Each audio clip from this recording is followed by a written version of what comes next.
Everyone, welcome back to episode 21 of Behind Enemy Lines Hockey Podcast. Today's topic is what's going on with Marty.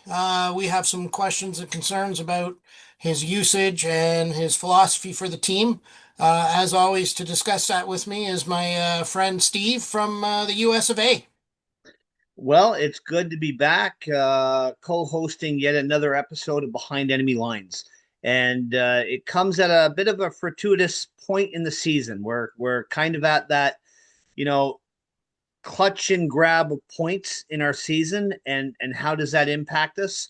You and I don't play, uh, but we're going to discuss the guy who sends the guys on the ice. So we'll talk about Coach Marty St. Louis today. What does he do well? What doesn't he do well? What do we think works? And what don't we like because we don't think it works? But we can dig deep and dive in and let's talk Montreal Canadiens. Okay, on that line, our trivia question, I believe, is coach related today as well. We'll make it coach related. So right now our current record is 14-9-3. We are off to a great start, and based on the climb, Marty was early season, been talking about getting over the hump and getting us to the promised land. So when we talk about coaches and coaching accolades, the award for Coach of the Year is the Jack Adams. When was the last Montreal Canadiens coach to win the Jack Adams? What year and who was it? Okay, good question. Um, Quick Mitch Marner update. Right now at 26 games played for Vegas, he's got 5 goals, 20 assists, 25 points, plus five, averaging just over 20 minutes of ice time per game, which, again, that's pretty much what we would expect for Mitch Marner. And I'm just gonna whip up the Toronto stats here real quick. Anyways, he's top three for sure. So they're really missing him, and I'll tell you who's not in top three is Austin Matthews. So, Yeah, uh, Austin Matthews. yeah, he's And missing and him for again, sure. yeah, he's missing his buddies. So I'm gonna guess if there's a Christmas exchange gift between the two, there might be a Golden Knights sweater under Austin's Christmas tree this year. Yeah, yeah. Um, so let's go down. Let's do a little quick breakdown of our last game we just played against Winnipeg last night. Um, I was, I think I was impressed overall with the whole game. What do you think? I think, I mean, let's backtrack a little bit. We haven't had a good last 2 weeks of the season.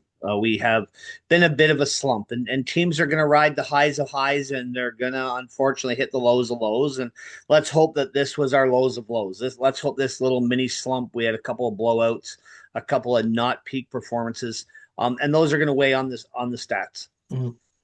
But last night's game against Winnipeg overall, I think might be the best 60 minutes we played. You can read statistics any which way you want. Wins obviously are one thing, but you can win a hockey game and not play well. You can lose a hockey game and play really well. Mhm. Last night was, I think, one of the first times in the last 7 games we were over 30 shots. And Winnipeg is a team that's big and they're skilled. And yes, they're missing Connor Hellebuck, but we're missing a handful of guys up front, Doc and Newhook, and you can go down the list, line A. So we're missing key components to our squad as well.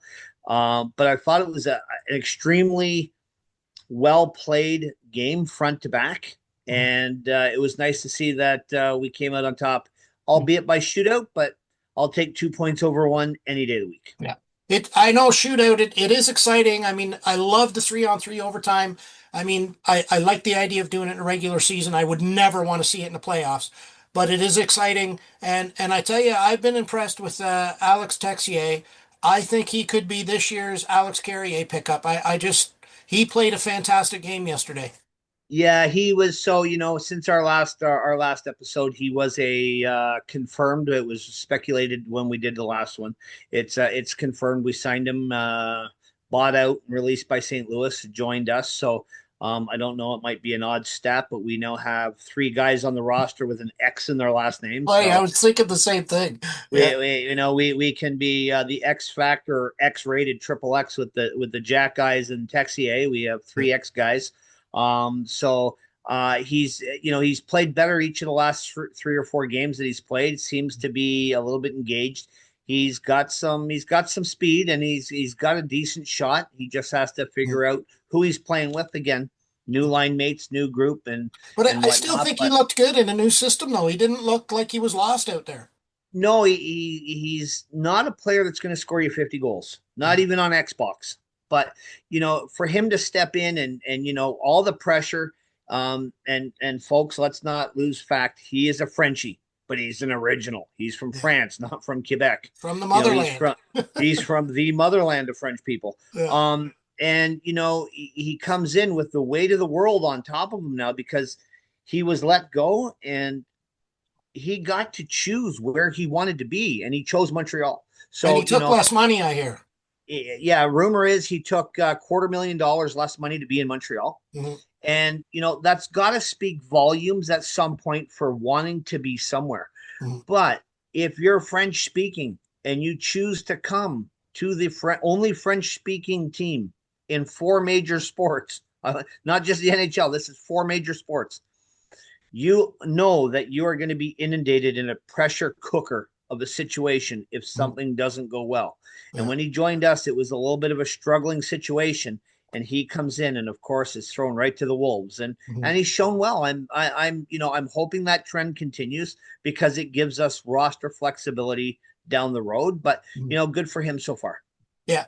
And real quick, you want to do a little recap on the little last few games, our road trip we had, or Well, let's just talk about the road trip. We speculated that we could have came out of this at 1-2. Mhm. um and we would have been okay with that because we were going into the Western Death Trap, playing The Vegas and juggernaut? Colorado, Yeah. and Utah hasn't been a gimme. Normally if you would have said you're playing the Coyotes or the Utah Hockey Club, you'd say, okay, there's my guaranteed 2 points. Mhm. Um, but we played 2 really good games where we beat Utah, and then we beat handily a Vegas Golden Knights team that normally we struggle against. And then the small dose of reality, and I think we both said that in preparation of this that we were probably going to lose to Colorado. They are Mhm. the league's hottest team right now. And we haven't really focused a lot on the Western Conference, and maybe a couple episodes getting close to the midway point where playoffs are going to start shaping up. We'll dive into the West. But Colorado's on a bender. They don't have many regular season losses. So, going in there, it was going to be a tall order, 2 regular season losses. And we lost. Mhm. And I can get into bad calls and overturn a goal that shouldn't have counted. Was it a penalty? Was it not a penalty? Should we have challenged? We challenged. We lost a challenge. Mhm. We put ourselves on our heels in multiple reasons. And again, we can question the coach. Should we have done so? Should we not have done so? What do we have to lose if we do so? But we lost that game handily, Mhm. and by no surprise. Tired, league's hottest team. We're a little bit banged up. They're not. All the sun, the moon, and the stars aligned with the bingo numbers, and we didn't get bingo. Well, I think you mentioned a very good point, though, reality check. Because as good as I think the season has been overall for us, I think better maybe than probably every expert has ever said, we're doing very well. And you and I have been pretty confident for this team right from the get-go. The last few games we've had some hiccups along the way, but losing to Colorado 7-2, I don't think either one of us were surprised for lots of reasons, but it's a reality check. We still need to make some improvements up and down the roster, really, to really be, we're a playoff team now, but to be a serious contender, there's still a couple more moves that have to be made. Yeah, and I mean, nobody likes to lose, Mhm. right? You lose a game 3-2 in overtime or 4-3 in a shootout, and you can argue you're the better team. You can argue you deserved a better outcome. Mhm. When you lose 7-2, you got to scratch your head and say, what did we Yeah, not do well at all? yeah, And what do we have to do to make sure this doesn't happen again? yeah. So I don't mind the occasional blowout loss if it makes you bounce back and reestablish your game somewhere else. Mhm. If you learn right? from it, learn from your mistakes. You learn from your mistakes. And secondly, for Hugo and anybody else involved with being in those decisions, you identify this is the number one team in the league. They are playing this well. In order for us to compete with them, should we play them in a Stanley Cup final, do we have the guns and the soldiers to go into war to Mm, take on that giant? Right now, I'd say the answer is no. yeah. So what does that mean? We've now got, 2/3 of a season to A, get better, or B, figure out who we need to acquire to get better. Mhm. So there is some small positives in a big loss. I hate to admit that that's the small silver lining that we're trying to target, but overall, you still need a reality check, and boy, do we ever get one. Mhm. Okay, real quick before we get into today's topic, because everything we've discussed so far, I think, kind of is leading us down the path of our coaching situation. Let's touch real quickly our next game coming up Saturday night, big one. It's always a big night Saturday night, but especially when you're playing the Leafs. A Sudbury Saturday night. Yeah, it's in Toronto, where we've got to dive in deep, and we've got to ride a wave because right now the Toronto Maple Leafs are not playing stellar hockey. They are fluttering right now amongst the Buffalo Sabres. Surprise, surprise. The North Tonawanda dumpster fire is still Yeah. burning, and it doesn't matter. They're still there.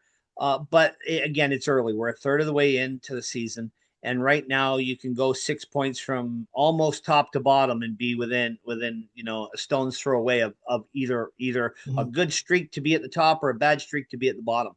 Yeah. But right now the Leafs find themselves down there with Buffalo, and I think as we are going live on this, that the Leafs are gearing up to play the Carolina Hurricanes tonight. So as always, I'm a Caniac fan when the puck hits the ice tonight. Yeah. And I hope, in the spirit of the upcoming Christmas season, that red light from Rudolph's nose burns a big mark on the back of Joseph Wall's neck tonight. Yeah. Okay, so that should be a good game. I don't think we're getting nobody back off of injury reserve or anything like that. It's just going to be status quo basically for Saturday night. Yeah, for the next little bit, the only change that we may see is whether or not Davidson stays in the lineup. Do we put Flory and Jack Guy back in the lineup for that heated rivalry? Those are a couple of the questions that, based on the next couple of game day or practice skates leading into that would be a decision.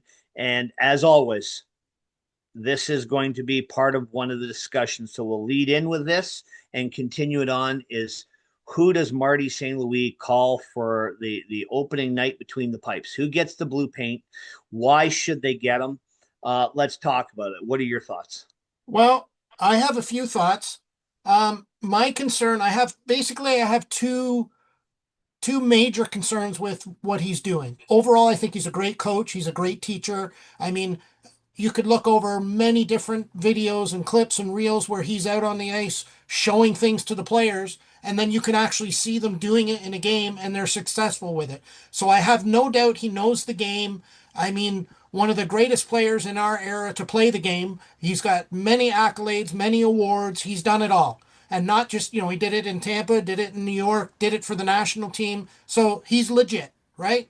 And he's young enough that the players that are playing now remember or even played against him currently, like Galley and guys like that.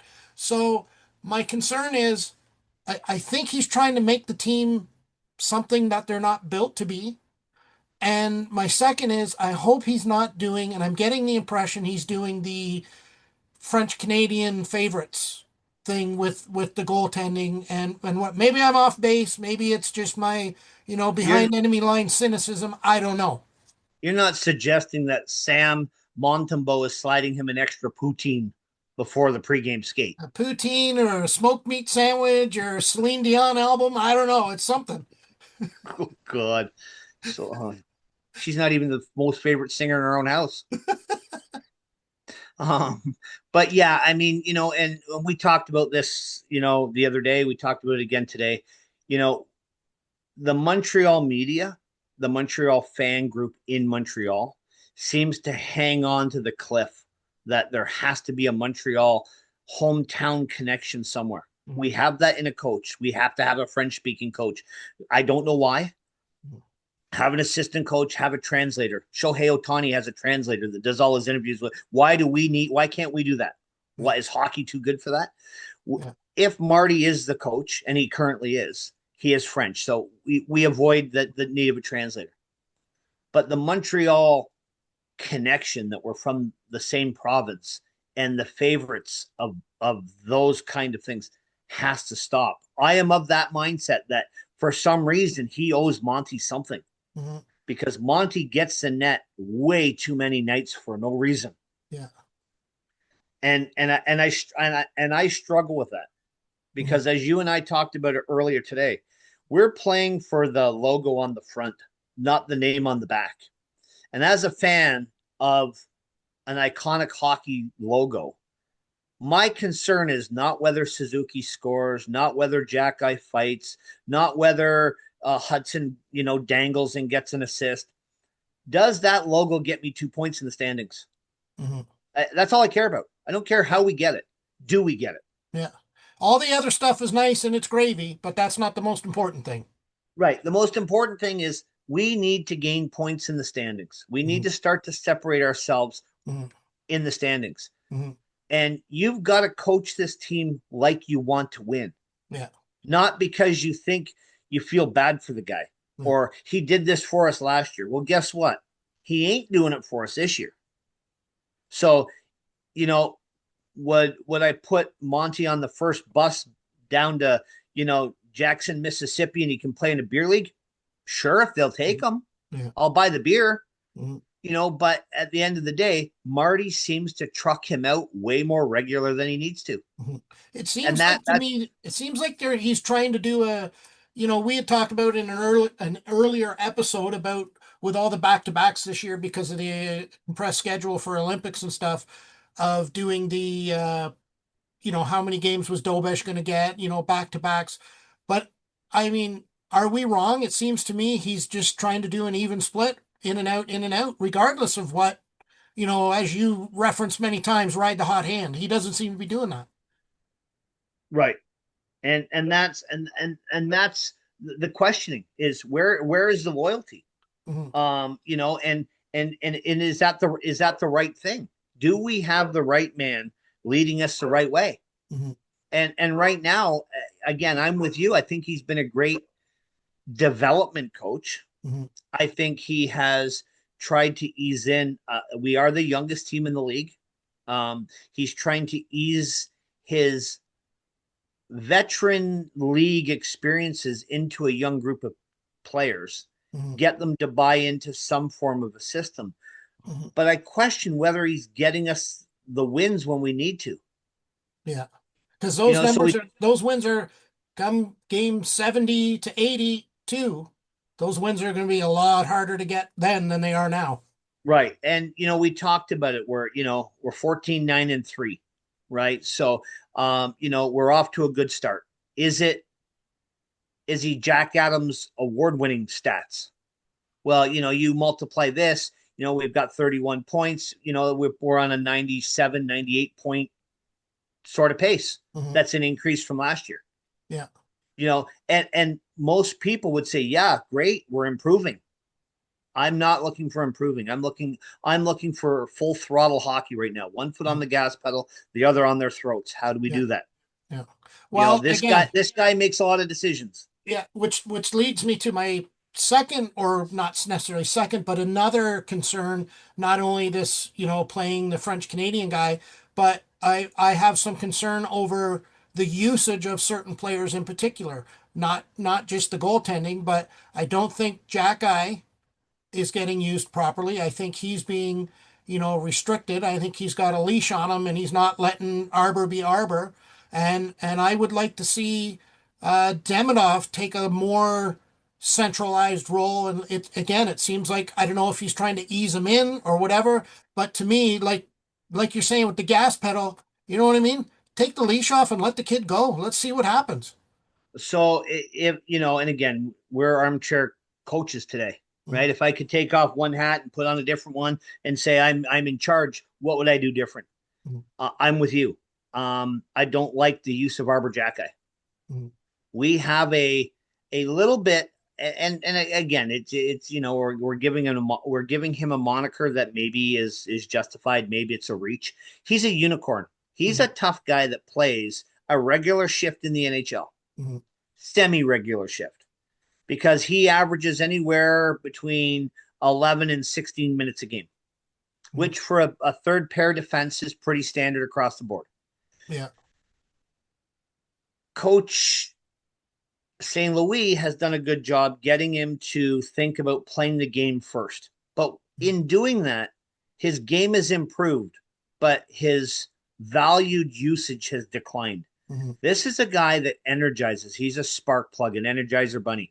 When he drops some mitts, everybody in the Bell Center is on their feet looking for it. Mhm. Yet he's not allowed to do that. It's almost like if he does it, he gets penalized. Yeah. And And and that's he the has impression I get. It's like Marty St. Louis, like he grounds him. He's like, I didn't want you doing that. You're going to sit on the bench for the next 8 shifts. You know what I mean? Yeah. Like, I didn't send you out to do that. There, how dare you do that when I didn't tell you to? right, Therefore, have a seat. Take your right. skates off for a period, and Which I'll is think about wrong next. because we all know how Arbor got to the NHL. He got there because of one thing and one thing only. He can fight and he can hit and he can grind. So why are you trying to change that now? Let him do what got it there, right? Yeah, and in the game against Winnipeg last night, yes, it was kind of a fight with Adam Lowry, Mm. more of an aggressive hugging match. A few throw up through a few punches thrown both sides, nothing connected seriously, and Arbor threw him to the ice. But in doing so, Arbor's going to the box. He's corralling the troops and raising his hands and Mhm. and the crowd's jacked. Mhm. We are one of the toughest buildings to play against when we have the 21,000 voices screaming and yelling. Mhm. And that can be intimidating. So if you're not winning hockey games, at least go down fighting when you're losing them, Yeah.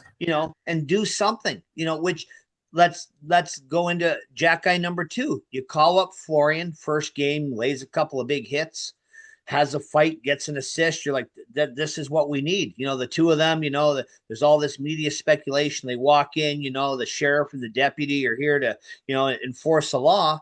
And you play the kid 8 minutes. Yeah. And you Eight don't let him minutes do it. and you don't let him do it. Yeah. He's not in there throwing a big hit. He's not in there fighting. He's not in there. He's not, face washing some guy in front of the net. I'm okay with taking a penalty when you're down 7-2 to send a message. Yeah. If At some if point, you're you got to let them go. Yeah. yeah, because you got to say, if you're going to beat us, we're going to beat you up. Yeah. Whether you lose Because 7-2 or 11-2, you've still lost, but you need to yeah, send that message that, okay, we're taking our licks this one, but you know what? The next one's not going to be uh, yeah, as because easy. the next one's in our building, Hmm. right? So, I don't like how, Marty played a style that was a very finesse game. He was a goal scorer. Um, he played with a Tampa team that was exceptionally skilled and won cups with Stamkos and Vinny Lecavalier and Hedman. And, I mean, they had some damn good hockey players. Hmm. And you have to go into the fight prepared to win every which way but loose, Hmm. or be loose and win, right? So sometimes you got to let the reins down, and you got to let the stallions run, and you got to know when to rein them in. If we're Yeah. winning a game 5-1, you don't send them out to goon guys. There's a time and place, but he's almost taking that part of their game out of it. Yeah. And if you're gonna call up that kid, and that kid's got that skill, and you don't let him do it, then why is he here? Yeah. Yeah. Right? It So just makes me wonder again, what's his thinking? I mean, if I was inside his head and maybe understood his logic, maybe there's something that I'm missing looking from the outside in, which is possible. But I just don't see, let's go to the analogy of, marriages and stuff like that. Women, they get a guy and they want to change him. Well, that never works in a marriage. It never works anywhere in life.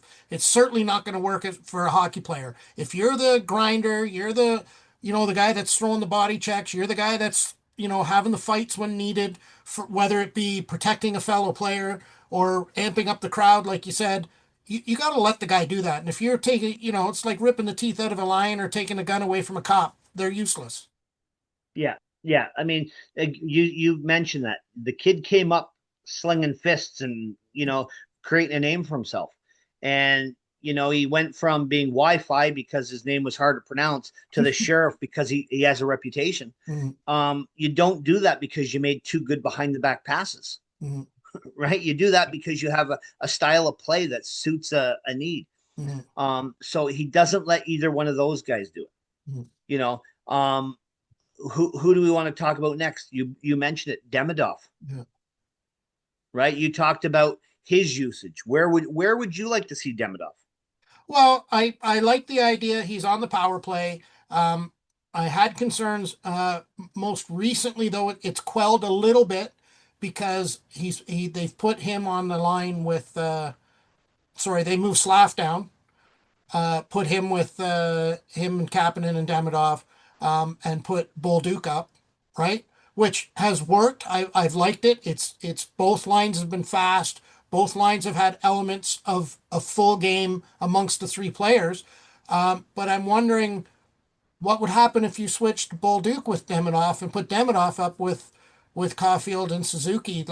Like to me, if those three click, that would be the most deadly line in the NHL. I don't care. I know McKinnon, I know McDavid, and all these guys are. But when you could put three legit threats on one line, that would just be astounding for me. I'm hoping that that's the next experiment. Hmm. The one, so we talk about Demidov. He's averaging 14 and a half, 15 minutes a game. Hmm. For a guy who's got the offensive upside and the flair, the dramatics that go with his game, he is the kind of guy that you hold your breath when he's dipsy doodling across the ice because he does things at speeds, and I hate to say it, he's Connor McDavid esque Yeah, because he can skate and he can put the puck where he wants to put it. yeah. The kid has a heck of a shot. Doesn't use it, in my opinion, near as much. Hmm. But is that what he's being told? You're a better passer, find the open Hmm. guy. And right now, Demidov seems to want to be in that direction.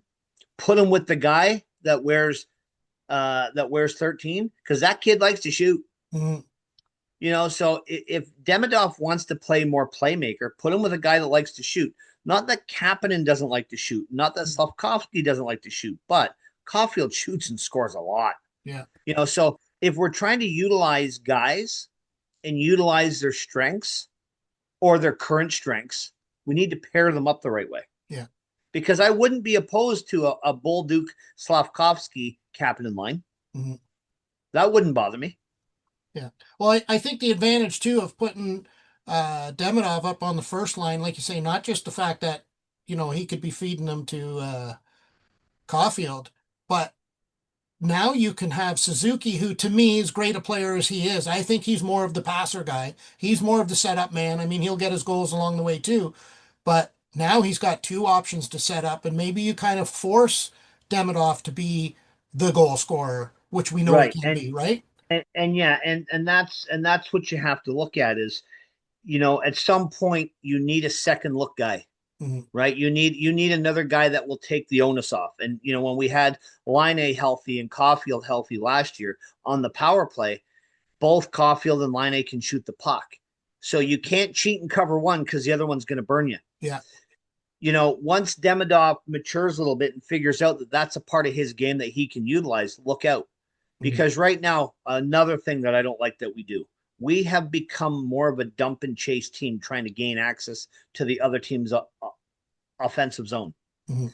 In this day and age, if you don't have a team that's bigger than the other team, dumping and chasing isn't going to work. No. And we have been called Smurfs and midgets for years because Cole Caulfield ain't beating you off a puck. Mhm. Lane Hudson ain't beating you off a puck. Brendan Gallagher ain't beating you off too many pucks. Mhm. And Alex Newhook isn't beating you off too many pucks. So when four of your forwards are on the smaller side, the Mhm. sub 6 foot, mark, dumping the puck in, they're going in to rub a guy out. They're not laying in a big hit to get the They're turnover. getting hit. They're not hitting. They're Getting hit. getting hit. That's why they're dumping the puck because they don't want to get hit. Mhm. Demidov is one of the few guys, him and Suzuki do a good job of carrying the puck in the zone stopping, trying to let other players that with speed come in and trying to find the open guy. Mhm. We need more of that. I don't like this dump and chase mentality. It just wears me thin. Yeah. I've never liked the dump and chase because to me the dump and chase game is for a less skilled team. And I think we're on the higher side, the upper echelon of skilled teams in the NHL, and I think we should use it. Are we the best? No, but we're getting there, and I think we should use our strengths, use our advantages. Yeah. So, I mean, I'd like to see him use Demidov in better situations. I'd Mhm. like to see him play more. Now, that being the case, let's talk about our two lines, our four lines. We have two Mhm. lines that seem to be more offensively gifted and two lines that aren't. Should our third line be a second checking line, or should our third line be the third scoring line that isn't going to kill us defensively? Because I don't know what the identity of that third line is. Well, I really don't know what the identity of the other two lines are altogether. Like listen, I love Brendan Gallagher. I think he brings a spirit to the team. I think over the 15, 16 years he's been playing, I think he's done stuff for this team that nobody else has done. He's literally bled for this team. He loves the team and the guys love him. But at some point, they have to recognize he's slow. He can't keep up like he used to. And I think a lot of the times when they're out there, we're shorthanded with them. Like I hate to say it, I love the guy, but me loving a player isn't winning Stanley Cups, and these guys are professionals. They need to do what's best to win. What if he changed his last name to Texier? Yeah, He Gallagher, might get he might get Brendan Gallagher. yeah, he might get more ice under Yeah, under the current coach. yeah, Um, yeah, I mean it's usage of players, and again, Gallagher is playing on line three, but he's and not a power play too, which just and he plays boggles power my play mind. too. Yeah. Why? But and I love Gally. I've met him, had conversation with him when I was down in Arizona. He's a super nice guy, and like you said, has done things for this franchise that guys haven't done. He's put this team on his back, blood, sweat, and tears, literally, and is given out all for this franchise. But there's a but. Andre Markov, who we just honored the other night, and screw you, Sportsnet, for cutting out that off the feed. Yeah, I was Uh, pretty excited about that. yeah, yeah. Good God, it's based out of Toronto, so we Yeah, shouldn't honor the Montreal guys. But and yeah, that's another controversy over a yeah, smoke meat sandwich another day. yeah. Um, but we got a point in time where even Andre Markov at 990 games played in the NHL was 10 games away from 1,000 in his Mhm. career with one franchise. Yes, he had a couple of knee injuries and missed chunks of 3 seasons and would have blew past 1,000 games. Got too greedy, trying to bilk us for money, and the franchise walked away from him. Mhm. At that time, there was a lot of people upset with that. But Montreal basically said, go find a contract then. Mhm. Guess what? His career was over. So if we can walk away from that guy, Mhm. there's a time we walked away from Thomas Buchanitz. The next man up, unfortunately, is Gallagher. Yeah. And as much as I love him, he is not a power play specialist. I don't think he would be on the power play unit if he played Pee Wee hockey. Mhm. Well, okay, Right? let me ask you two quick questions, and you can answer them in whatever order you want to answer them. One is, and I'm hoping he's on the power play because there's just nobody else with Doc, Line, New Hook out. I mean, that's logically those three guys are miles ahead of Galley to be on the second power play unit. So my first question is that why he's on there? And second, I think we both are in agreement that I don't want to say his time is up with the Habs, but I guess it is. Like there needs to be recognition. What do you do with him? I guess is my second question. Um, so let's tackle why is he on the power play? I'd like to think that it's a loyalty thing, even though that's wrong. Marty has that loyalty, whether it's by the French connection or thanks for what you've done for me. Um, because you're right. I mean, with New Hook out, Doc out, and Line out, all three of those guys see way more power play time than Gallagher. Mhm. So you only need one of them to be there for them to get second unit. But you're telling me that's the best we got? Mhm. Like, why not put Davidson out there? The kid's younger, he's taller, he's got Yeah. an axe to grind. Is it we can't trust the kid? It's a power play. We Yeah. have one more guy on the ice. It'd be that much Um, easier, or should be. how about I throw another scenario in here? Why not put Arbor Jack guy as a forward on the second power play unit? Let Yeah. him go stand in front of a net. Yeah. Yeah, you've brought that up before, which I think is a great idea. I mean, I know other teams have done it, but I don't understand what because there's I'm telling you right now, when Arbor gets his spot, there's nobody moving him out of there. Yeah, like he's a tough guy. Nobody's gonna lay the lumber on him because they might eat his knuckles. Yeah. But I mean, he's not going to turn around and it's not the movie Slapshot, right? We're Yeah. not trying to reincarnate that. It's Mhm. not Shorzy, Yeah. we're not going down that road. And Shorzy, if you're Canadian, you don't watch it, you're dead to me. Yeah. It's a great Yeah. show. But why are we resigning ourselves to that? Yeah. So I'm guessing it's blind loyalty. Yeah. The Because second the second question is, hold on, I just wanted because when you talked about putting other players in there, like and maybe this is because it's a new option, but like Texier, I think he would be better on a second PP than Gallagher right now as well. and maybe with him it's more of a learning thing because he just got here, and maybe that becomes an option down the road. Yeah. And I don't know. I mean, it can't be any worse, can it? No, yeah. But you're right. He's probably got to figure out the system first and get a few games in his belt and see what happens, right? So, Or put Kappen in there. mhm, I mean, why is he? I mean, the guy's got 7 goals. Why are we giving Gallagher, who's got 1 goal, the power play time? mhm. I think Like, Kapanen's on the second power play unit, though, I think already. but they're double shifting Suzuki half the time as well. So Yeah, that's true. Yeah. I mean, I don't know. I'm guessing it's blind It loyalty. just boggles So, me a little bit, some of these coaching decisions, which is why we're yeah, here having this discussion yeah. tonight. But you wanted to go on to my second question, though. So part two, what do you do with them? Mhm. We talked about in an episode, I think 2 or 3 episodes back, about what do you do? Who do you trade for? Would you like to see Stamkos here? Stamkos is 8 million. He's got 4 goals. Gallagher's 6 million. He's got 1 goal. For all the reasons we want to get rid of him, nobody else is going to want him. Yeah. So unless you're trading Gallagher for a bad contract somewhere else, or you're sending Brendan Gallagher in a second round pick and taking a minor leaguer in a fifth round pick, and you're just doing it as a favor, Mhm. that's the only thing, because he's got this year and next year. So And he's Galley's a got, West Coast guy, and he's got a no move clause and a 6 team no trade clause. modified. So, Yeah. yeah. So, Now, what would he move his restrictions to go home, mhm. to play in front of friends and family, and to be close to his own bed, his off season home? The Mhm. answer is probably yes. Mhm. Does it make sense to try and find a deal to ship him home? That's where I would start. Right now, the Vancouver Canucks are struggling.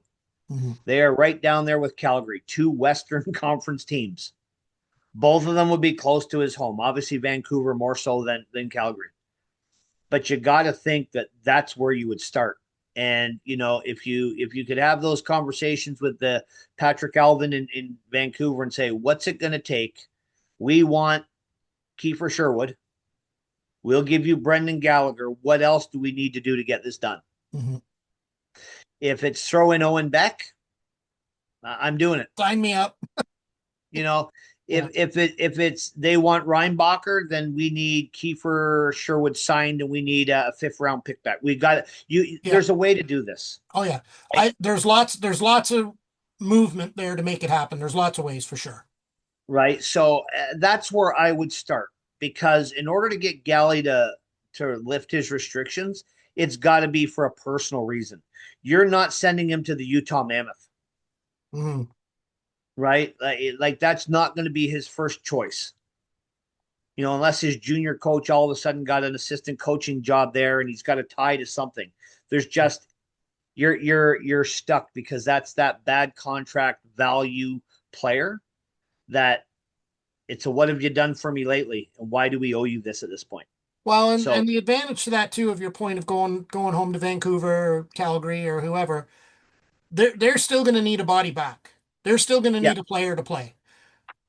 If you're trading away, Kiefer Sherwood, if you're Vancouver, Calgary's trading away Kadri, or even Buffalo, will say throw in there, getting rid of Tage Tom. You need a player back, and you're also got to look at it. They're going to be on the tank for McKenna wagon. So I love you, Gally, but he's the perfect guy for that because he's not the guy that's going to go score you 20 goals or whatever. He's going to eat minutes and do nothing else. Right? So, and if he's at home, he's going to be a fan favorite, yeah. right? Oh, Because they'll he love played, him there. They'll love him yeah, there. because he played for the Vancouver Giants when he Yeah. played in the Western Hockey League. Yeah. So he's from there, you Mhm. know. They market that as a homecoming hometown kid back in in hometown colors. Mhm. He's only got a year and a half, and he will give you a good year and a half Yeah. for that reason. Oh, he'll give you everything he's got. Might not be much You know, left in the tank, but you're going to get all of it. yeah. So I mean, that's where I would start. And like I said, I love Galley to death, but Mhm. unfortunately, we got to find a way to get out from underneath it. Yeah. You Okay. know, and I Uh, got one more misuse of player, which I can't figure out. okay. Joe Valeno. Oh my God. I was hoping we could avoid this one. So, Joe Valeno was a pickup that was, fourth line ish kind of guy. Yeah. Was scratched the first 5 games, but now he's playing 14 and a half minutes a game. Yeah. Now, if you looked at his stat line and you broke it down game by game and you looked at offensive zone time, defensive zone time, where is he getting his minutes? Is it on the penalty kill? It's not on the power play. Maybe he would still be better than Galley on the power play. But yesterday's game against Winnipeg, he was 7 for 10 or some silly number, 6 for 8 or whatever on the faceoff dot. He had exceptionally high numbers. But if you're playing 14 and a half minutes a game, you're taking more than 8 faceoffs or 10 faceoffs. Yeah. Why are we giving this guy who's got 1 goal that much ice? Mhm. Well, again, I know we talked about this earlier, and I'm not really surprised he does well in the face-off. I think that was, I don't want to say a specialty, but I think that's one of the things that Montreal got drawn to him by. But why don't they do like every other team in the NHL? They have that guy who's their face-off specialist. Get him in there, win the draw, and get him off the ice and get the guy, you know what I mean? Sub him out right Yeah. away. I, Again, I'm same as you. I really didn't want to go down this rabbit hole, but you brought it up. So I'm just, Well, again, I brought is it it up that because French these are connection thing too? Is that it too? Is it he's a hometown French guy and they gotta, oh, maybe he oh, brings it's Valeno, right? maybe he brings smoke poutine. Ooh, You never know. in the Extra Celine curry. Dion Christmas album. Wow, I think you have a man crush on Celine. Just That's her two money. references. Wow. Yeah, so I don't know. I mean, that's the things that, as they say, the things that make you go, hmm. Yeah, That's another one, yeah. and I don't know. And again, hats off to Joe Valeno. He's got a much longer NHL career than I ever Mhm. have. But Marty trucks him out there for a lot of minutes. He's playing in the last 3 games, he's played very similar ice time minutes to Demidov. Tell me why. I don't. The Backstreet Boys are asking, tell me why. Yeah. you know. So again, Marty is the guy who he doesn't sign players. Hugo does that. Hugo makes the decisions on who comes up, who comes down. Maybe Marty gets a say in that in his staff.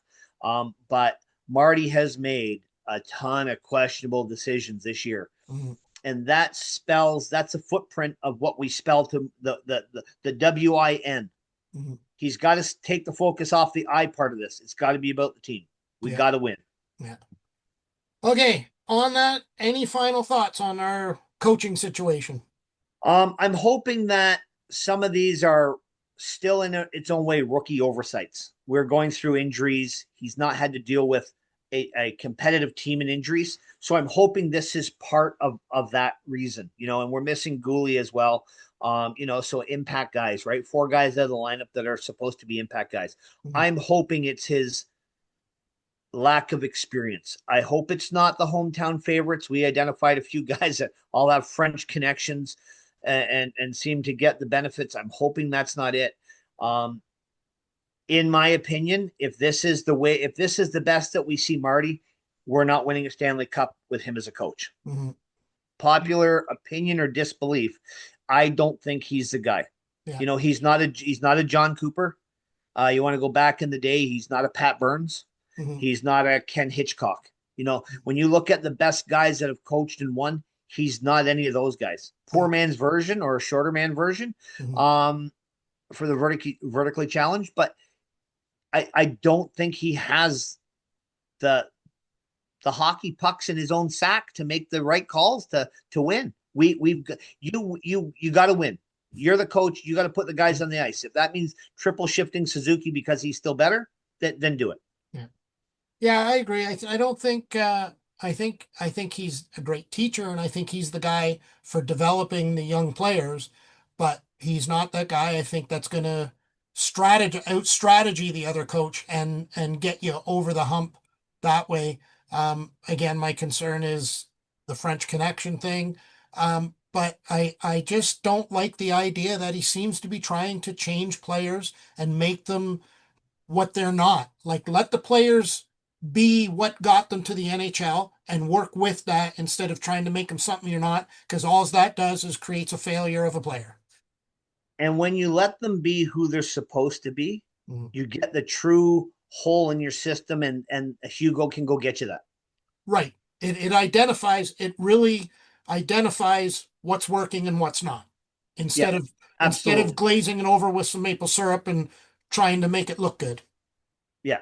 Yeah. Okay. So on to our trivia question. So we talked about Coach St. Louis. When was the last time any Montreal Canadiens coach has won the Jack Adams for Coach of the Year? Mhm. We have to go back to 1988, 1989, and rest in peace, Coach. But Pat Burns was the guy. Mhm. Yeah. So it's been a hot minute since we've had that one. Yeah. And it's probably not going to be another It, hot I don't minute think yet before. unless we go on a heater, unless we turn into Colorado Avalanche 2.0 for Mhm. the rest of the year, it's not going to be Marty St. Louis this year. Yeah, yeah. Okay, so with that, we're going to end today's episode of Behind Enemy Lines. Hope you enjoyed our discussion on our coaching situation and things that Steve and I feel could be done a little bit different because we are, our vast wealth of NHL experience we've imparted on you. So thanks for watching. Please remember to like, share, subscribe. Tell us what you think. Send us some pictures. If you're going to And games, let us know and tell us and what you if you think. have We any, thought of if it. you have an opinion, let us know. If you Mhm. want to add your 2 cents, we can redrum this one up again at the halfway mark, or let's hear it, because we can't be the only ones that think this way. Yeah. But Okay. like, comment, share. We appreciate all the support. And as always, keep your stick on the ice.